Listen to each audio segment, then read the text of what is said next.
నమస్కారం. మహాలయం ప్రత్యేక కార్యక్రమానికి స్వాగతం.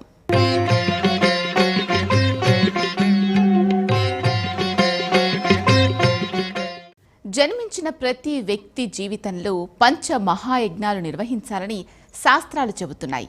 అవి భూతయజ్ఞం, మనుష్య యజ్ఞం, పితృయజ్ఞం, దేవయజ్ఞం, బ్రహ్మయజ్ఞం.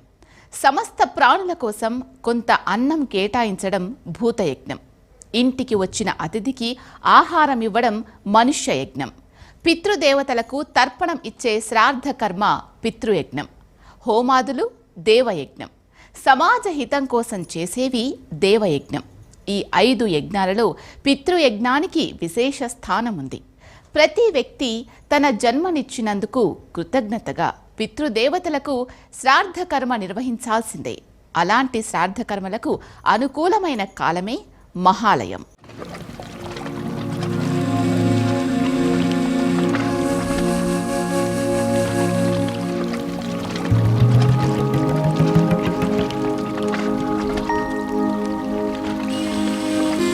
లోనూ కాలం చేసిన వారిని తలుచుకోవడం సహజం. పితృదేవతల కోసం ప్రతి ఏటా ప్రత్యేకంగా ఒక 15 రోజులు కేటాయించారు. అవి భాద్రపద బహుళ పాడ్యమి నుంచి భాద్రపద బహుళ అమావాస్య వరకు.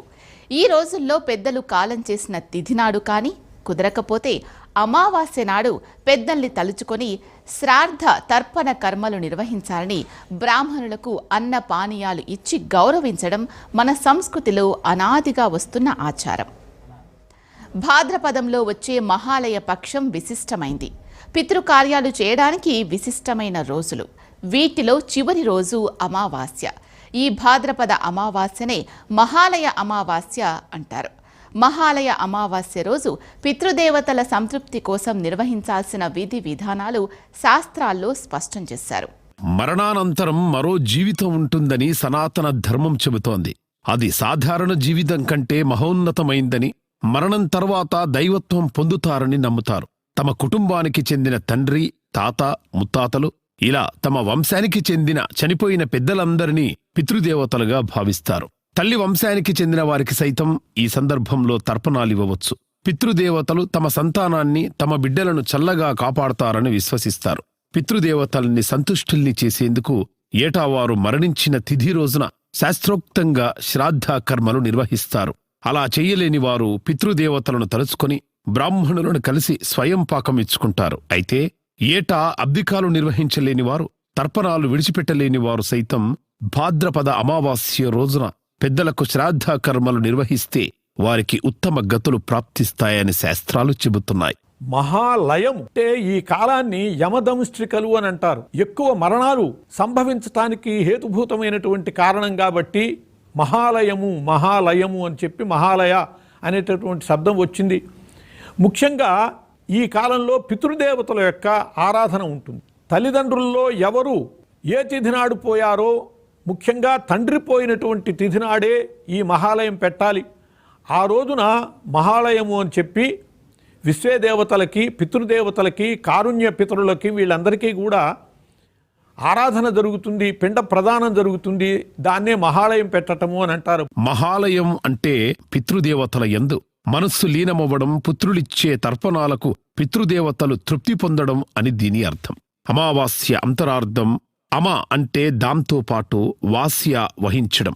చంద్రుడు సూర్యుడితో పాటు కలిసి నివసించే రోజు కాబట్టి అమావాస్య అంటారు.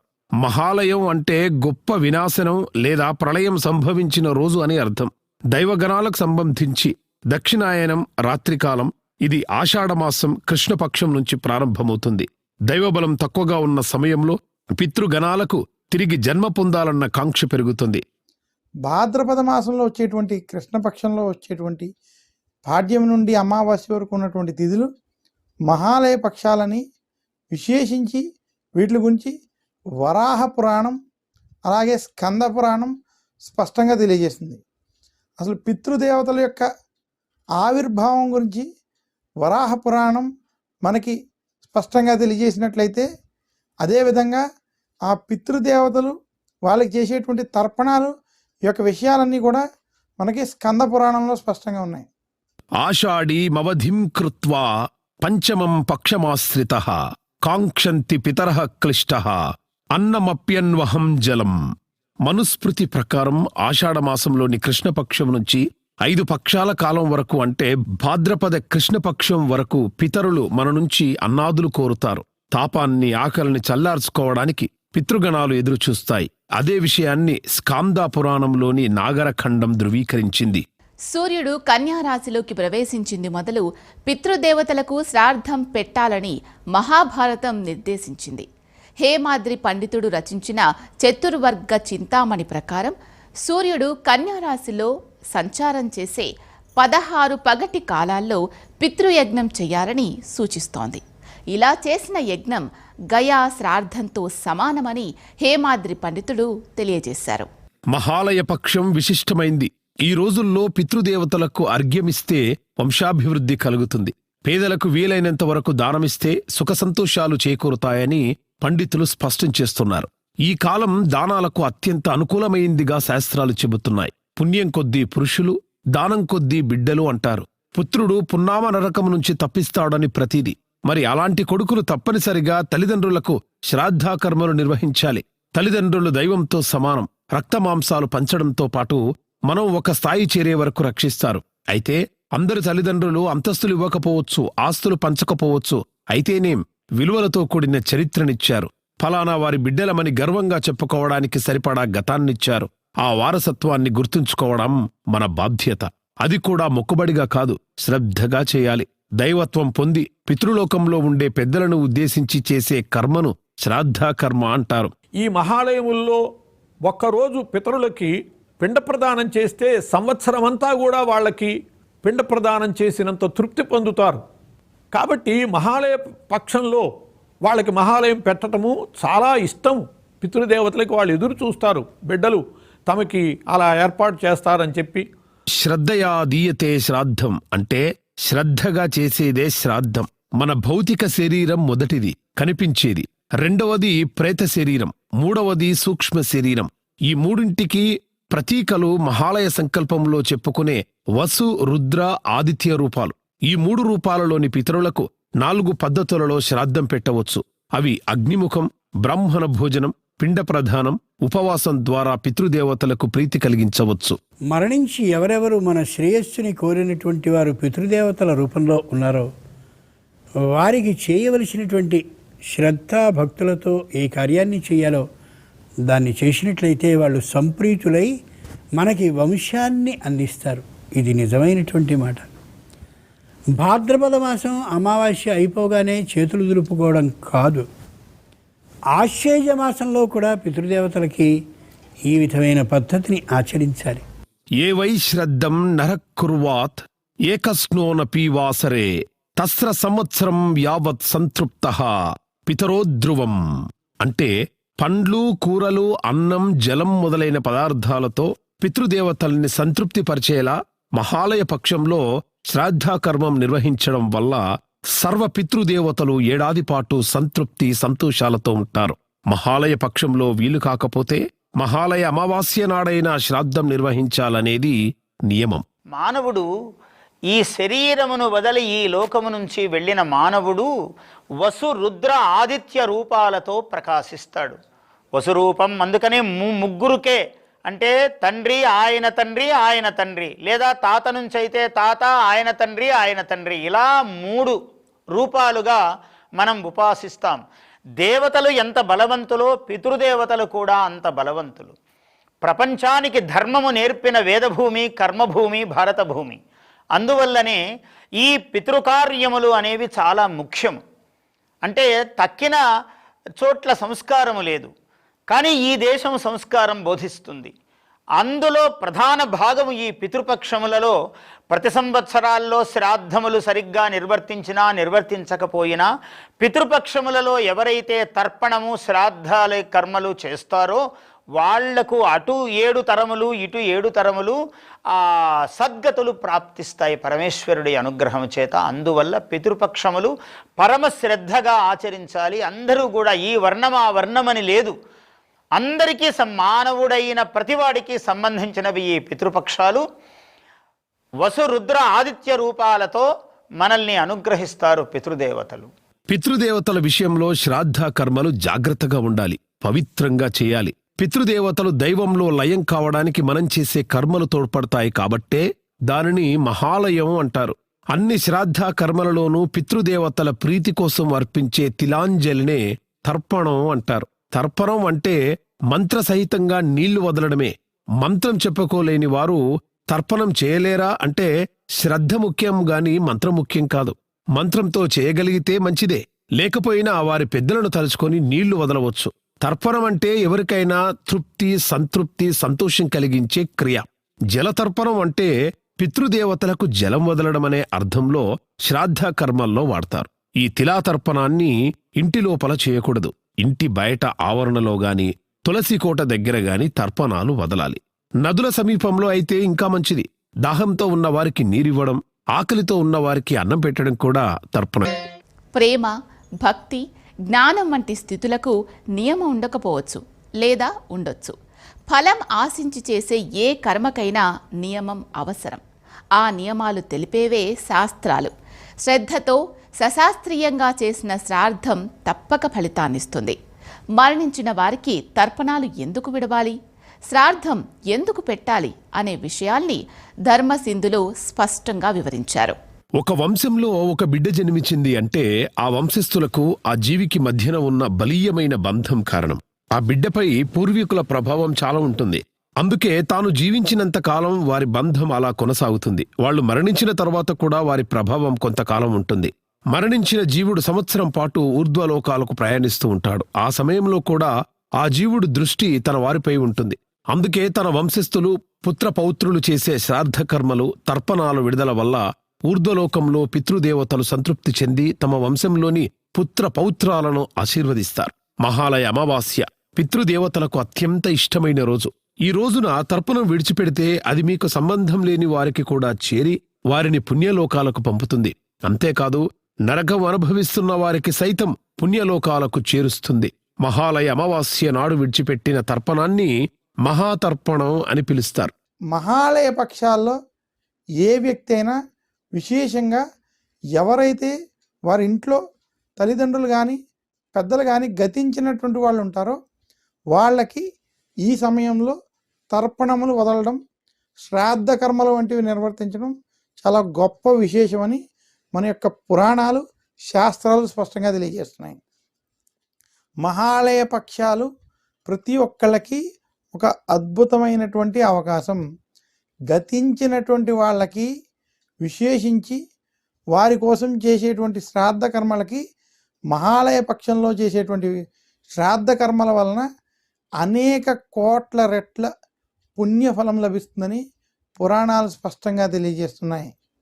ఎలాంటి తిథి ఏ సమయంలో చనిపోరో తెలియనటువంటి వాళ్ళు మహాలయ పక్షంలో మహాలయ అమావాస్య రోజు కానీ, మహాలయ పక్షంలో ఉన్నటువంటి కృష్ణపక్ష త్రయోదశి తిథి నాడు కానీ వాళ్ళకి చేసేటువంటి శ్రాద్ధ కర్మల వల్ల అనేక రెట్ల పుణ్యఫలం లభిస్తుంది. పితృదేవతలకు తిలాతర్పణం ఇస్తున్నప్పుడు మొదట బంధుత్వం చెప్పుకోవాలి. మాతహు పితహు ఇలా స్పష్టంగా చెప్పాలి. తర్వాత వారి గోత్ర, చివర పితృదేవతా రూపం చెప్పి తర్పణాలు వదలాలి. మాతృ, పితామహి, ప్రపితామహి ఈ 3 వర్గాలు తప్ప మిగిలిన స్త్రీలందరికీ ఒక్కొక్కసారి మాత్రమే తర్పణం వదలాలి.